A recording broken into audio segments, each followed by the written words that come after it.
মধ্যে যাকে উপাধি দিয়েছে হুরে মদিনা উপাধি দিয়েছে, আমার মেয়ে সহ এই বিবাহের মধ্যে রাজি হয়ে গেছে। সুবহানাল্লাহ জোরে বলে। রাসূল সাল্লাল্লাহু আলাইহি ওয়াসাল্লাম ওই যুগের মধ্যে সবচেয়ে সুন্দরী মেয়ে আবু আইয়ুব আল আনসারী রাদিয়াল্লাহু তাআলা আনহুর মেয়ের সাথে জুলাইবিবের বিবাহ দিয়ে দিলেন। সুবহানাল্লাহ জোরে বলে। বাসর করে যাবে, বাসর ঘর। এমন একটা সন্তান, যেই সন্তানের কোনো চেহারা ছিল না, লম্বাও ছিল না, একেবারে বেটে ছিল। হাদিসের মধ্যে আসছে জুলাইবিব যখন ওই মেয়ের হাতের উপরে হাত রাখছে। কোথায় রাখছে বলেন? যখন বাসর করে ঢুকছে, ঢোকার পরে জুলাইবিব মেয়ের হাতের উপরে হাত রাখছে। এমন সময় মদিনাতে আওয়াজ হইতেছে, কে আছো? যেই যুদ্ধের মধ্যে নবী মুহাম্মদুর রাসূলুল্লাহ সাল্লাল্লাহু আলাইহি ওয়াসাল্লাম একটা কাফেলা নিয়ে যুদ্ধে অংশগ্রহণ করবে। এই কথাটা জুলাইবিবের কানে আসছে। সুবহানাল্লাহ জোরে বলেন। এই কথাটা তখন আওয়াজটা আসছে, আসা মাত্রই জুলাইবিব স্ত্রীর হাত ছেড়ে দিয়েছে। সুবহানাল্লাহ জোরে বলেন। যুদ্ধের জন্য তৈরি হইতেছেন। নতুন স্ত্রী বলেন, আমাদের যুবক যারা আছে বিবাহ করে নাই এমন একটা যুবতী মেয়ে যদি আমরা পাই, বলেন ছাড়বে? কথা বলেন না, ছাড়বে? ছাড়বে না। তাহলে কতটুকু তাদের ভিতরে তাকওয়া ছিল, তারা কতটুক রাসূলকে ভালোবাসেন, কতটুক মহব্বত করছেন, নিজের হালাল স্ত্রীকে রেখে তারা যুদ্ধের ময়দানে চলে গেছে। সুবহানাল্লাহ জোরে বলে। আর এখন যুবক বিবাহ করে নাই। অবৈধভাবে যদি একটা মেয়েকে একেবারে পাথারে নীরব নিস্তব্ধ এলাকায় যদি পায়, পথে ঘাটে যদি পায়, মেয়েকে ইফতিজিং তো করেই সাধারণত জনগণের সামনেই বাসি ফুটে, আবার অনেক বেশি অঙ্গভঙ্গি দেখায় না বলে। আর একেবারে নিরিবিলি জায়গায় যদি একটা মেয়েকে পায়, যুবতী মেয়েকে পায়, যুবকেরা ছাড়বে? অনেক যুবক, সব যুবক না, কিছু ভালো আছে না? তাহলে জুলাইবিব দেখে নিজের স্ত্রী, হালাল বৈধ স্ত্রীকে শুধু হাতে টাচ করছে।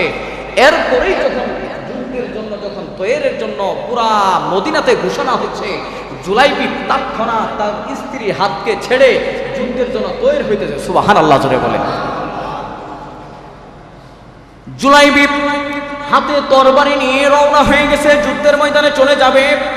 এমন সময় স্ত্রী তাকাইয়া বলতেছেন, ও প্রাণপ্রিয় স্বামী, নতুন বিবাহ করে আনছেন, কিন্তু একবারের জন্য তো দেখা দিলেন না। স্ত্রী স্বামীর দিকে তাকায় আছে। জুলাইবিব তাকায় আছে। জুলাইবিব স্ত্রীকে বলতেছেন, ও প্রাণপ্রিয় স্ত্রী, প্রিয়তমা স্ত্রী, শোনো, নবীজি যেই যুদ্ধের মধ্যে অংশগ্রহণ করবে, যেই ঘোষণাটা পুরা মদিনা চলে গেছে, ওই যুদ্ধের মধ্যে আমি জুলাইবিব না গিয়ে থাকতে পারি না। যেই জায়গাতে আমার নবীজি স্বয়ং তরবারি হাতে নিয়ে যুদ্ধ করবে, ওই যুদ্ধকে আমি নিজে জুলাইবিব আনন্দ ফুর্তিতে মাথায় থাকতে পারি না, আমার স্ত্রীর সাথে শুয়ে থাকতে পারি না। আমি জুলাইবিব এখন কথা দিয়ে দিলাম, আমি তোমাকে ছেড়ে আমার নবীর সাথে আমি যুদ্ধে অংশগ্রহণ করব। আল্লাহু আকবার জোরে বলে। যুদ্ধ শুরু হয়ে গেছে। সাহাবায়ে কেরাম যুদ্ধ করতেছেন, এদিকে মুশরিকদের সাথে যুদ্ধ করতেছেন। এমন সময় জুলাইবিব নিজেও ধারালো অস্ত্র নিয়ে যুদ্ধের ময়দানে নেমে পড়ছেন। যুদ্ধ শেষ হয়ে গেছে। এমন সময় নবীজি ঘোষণা দিলেন, তাবু থেকে সাহাবায়ে কেরামদেরকে ডাকছেন, ও সাহাবায়ে কেরাম, শুনে নাও, আমাদের শহীদদের মধ্যে কতগুলো শহীদের সংখ্যা হয়েছে। যুদ্ধের ময়দানে তোমরা পুরাটা ময়দান, পুরাটা মাঠে দেখো, পাহাড়ের চাপাই দেখো, আনাসে কানাসে দেখো, কোথাও কোনো মুসলমান শাহাদাত বরণ করেছে কিনা। সাহাবায়ে কেরাম বলতেছেন, ইয়া রাসূলুল্লাহ, দেখলাম সব এই প্রান্ত থেকে নিয়ে ওই প্রান্ত পর্যন্ত দেখলাম যতগুলো মুসলমানের সন্তানেরা শাহাদাত বরণ করেছে, সবার লাশগুলো আমরা সারিবদ্ধভাবে আমরা শোয়াই রাখছি। আল্লাহু আকবার জোরে বলে। নবীজি জানাজা পড়াইবেন, এমন সময় নবীজি শুরু থেকে নিয়ে শেষ পর্যন্ত লাশের চেহারা দেখতেছেন, শহীদদের চেহারা দেখতেছেন। নবীজির চোখ থেকে পানি পড়তেছে, পানি জমিনে টপকাইয়া পড়তেছেন। শেষ মাথা পর্যন্ত দেখলেন। কিন্তু একজন সাহাবী যেই নবীজিকে এত ভালোবাসেন, নিজের হালাল স্ত্রীকে রেখে যুদ্ধের ময়দানে চলে আসেন, ওই সাহাবীর চেহারা দেখে না, ওই পেটে সাহাবীর চেহারা দেখা যায় না, ওই কালো সাহাবীর চেহারা দেখা যায় না। নবীজি সাহাবায়ে কেরামদেরকে বলতেছেন, ও সাহাবীরা, তোমরা সবার লাশ কি, শহীদদের লাশ কি এখানে নিয়ে আসছো? বলে হ্যাঁ। বলে একজনের লাশ তোমরা তো এখানে উপস্থিত করো নাই। সাহাবায়ে কেরাম বললেন, ইয়া রাসূলুল্লাহ, কে সেই ব্যক্তিটা কে? বলে জুলাইবিব। ইয়া রাসূলুল্লাহ, মনে হয় আপনার ভুল হচ্ছে, জুলাইবিব নামে কোন যুবক এই যুদ্ধের মধ্যে অংশগ্রহণ করে নাই। নবীজি বলতেছেন, সাহাবায়ে কেরাম চুপ থাকো। আমাকে জিবরাইল আলাইহিস সালাতু ওয়াস সালাম যখন জুলাইবিব নিজের স্ত্রীকে রেখে তরবারিটা হাতে নিয়ে যুদ্ধের ময়দানে চলে আসছে, আসার পরে জিবরাইল আলাইহিস সালাতু ওয়াস সালাম শুধু জুলাইবিবের ব্যাপারে আমাকে শুধু খবর দেয় নাই। এই জুলাইবিবের চেহারা, কিভাবে জুলাইবিব যুদ্ধ করতেছে এই ঘটনারও আমাকে দেখাইছেন। শুধু তাই না, জুলাইবিবে কিভাবে কতগুলো বেঈমানদেরকে আঘাত করে দুনিয়া থেকে বিদায় করছেন, 7 জন মুশরিককে বিদায় করে দিয়েছেন। এই ভিডিও সহ আল্লাহ রাব্বুল আলামিন জিবরাইল আলাইহিস সালাতু ওয়াস সালামের মাধ্যমে আমি নবী মুহাম্মদুর রাসূলুল্লাহ সাল্লাল্লাহু আলাইহি ওয়াসাল্লামকে দেখাইছেন। আল্লাহু আকবার জোরে বলে।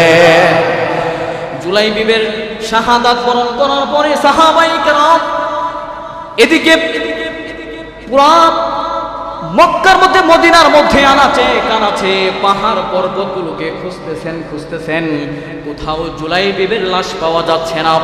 এমন সময় দেখেন বালিতে চাপা পড়া একটা লাশ দেখা যায়, রক্ত মাখা চেহারা, যেই চেহারার মধ্যে জুলাইবিবের চেহারার কোনো পরিচয় পাওয়া যায় না, যেই হাতের মধ্যে তো এমন ভাবে মুশরিকের দলের এমন ভাবে আঘাত করেছেন, যেই জুলাইবিবের চেহারার মধ্যে এমন আঘাত করেছেন।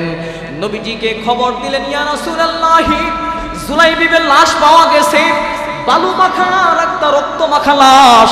নবীজি কাছে গিয়ে জুলাইবিবের মাথাকে নবীজির উরুর কাছে নিছেন আর বলতেছেন, জুলাইবিব, তোকে আমি নতুন বিবাহ করাই দিলাম, তুই আমার রবকে আর আমাকে কত মহব্বত করতি, মুসলমানকে কত মহব্বত করতি, আল্লাহর বিধানকে কত মহব্বত করতা, যে হালাল স্ত্রীকে রেখে তুমি যুদ্ধের ময়দানে চলে আসছো। আল্লাহু আকবার জোরে বলে। এইভাবে নবীজি শুধু তাকায় আছে। এমন সময় নবীজি ডান দিকে মুখ ফিরাই নিছেন। এমন সময় সাহাবায়ে কেরাম বলতেছেন, ইয়া রাসূলুল্লাহ, আপনি জুলাইবিবের দিকে তাকাইয়া কান্না করতেছেন। ইয়া রাসূলুল্লাহ, আপনি ডান দিকে মুখটা ফিরাই নিছেন কেন? রাসূল সাল্লাল্লাহু আলাইহি সাল্লাম বলতেছেন, ও সাহাবায়ে কেরাম শোনো, জুলাইবিবের দুনিয়ার কোনো মানুষ জুলাইবিবের চেহারা দেখে কোনো মানুষ তাকে পছন্দ করত না, তার সাথে কেউ মজা করত না, তার সাথে কেউ খেলা করত না, তার সাথে কেউ মিশত না, তার সাথে কেউ সঙ্গ দিত না। কিন্তু ও সাহাবায়ে কেরামেরা শোনো, এই জুলাইবিবকে স্বয়ং আসমান জমিনের মালিক যতটা মহব্বত করে, আসমান থেকে শত শত হুরদেরকে জুলাইবিবের রূহকে নেওয়ার জন্য, স্বাগতম জানানোর জন্য পাঠাইতেছেন। ওই হুরদের চেহারা দেখে আমি নবীজি স্বয়ং চেহারাকে ঘুরাই নিছি। আল্লাহু আকবার জোরে বলে।